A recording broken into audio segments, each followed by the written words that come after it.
It's so moving. To see so many names. Yeah. So You're many right. lives. And look at people already gathering there at 8:06. Yeah, it's just. And you know, it's if an you actually incredible read thing. some of the notes there, I remember reading one.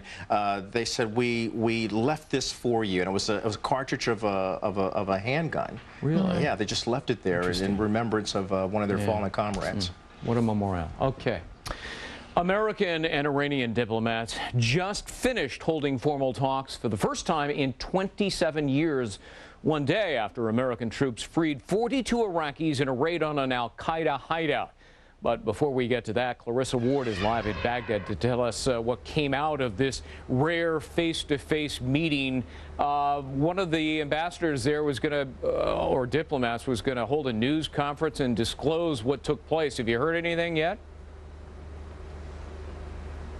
Yes, that's right, Greg. U.S. Ambassador to Iraq, Ryan Crocker, did just hold a press conference, and he talked a lot about what went on in those meetings between Iran and the U.S., with Iraq leading the meetings.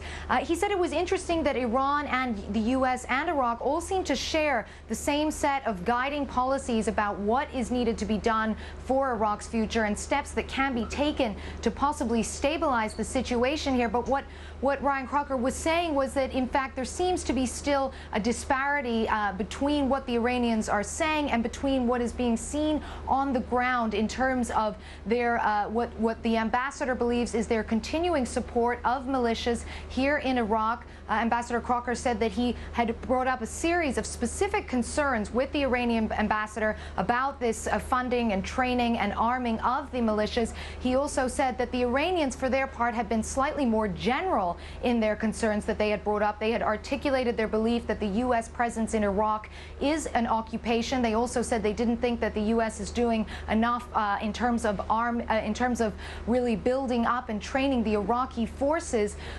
In terms of what we can expect to see next vis-a-vis more meetings, what the ambassador said is that, as opposed to talking now about talking more in another round of meetings, what he would like to see are specific changes on the ground that reflect what Iran claims are its good intentions. Here's what he had to say.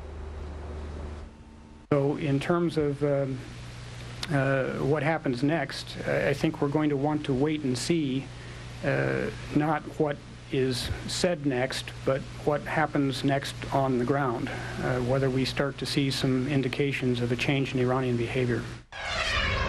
Well, given their past behavior, it could be a long wait. Clarissa, what's the latest on the raid on the Iraqi al-Qaeda hideout located yesterday? Well, that hideout was in the Diyala province. It's one of the most dangerous provinces in Iraq now. It was about 6 miles south of Baquba, which I was there just a couple of months ago. It has a Sunni majority there, and there has been a lot of al-Qaeda activity. What we know is that there were 42 individuals who had been imprisoned in this makeshift prison. Some of them showed signs of torture. They hadn't been fed or given water. Some of them had been hanging for extended periods of time. The U.S. military went in there, took those 42 people out, took them to a nearby combat outpost, gave them food and water, and hopefully we should hear some more details soon on what more they know about that. Greg? Clarissa Ward, live in Baghdad. Clarissa, thanks very much. Protesters and police clashing in the streets of Caracas, Venezuela, after the country's oldest and most popular television station is yanked from the air. Socialist President Hugo Chavez accused Radio Caracas Television of supporting a failed coup way back in 2002 and regularly airing violent and sexual programming. He's replaced it with a new pro-government channel. Pro-democracy leaders worldwide condemning that decision.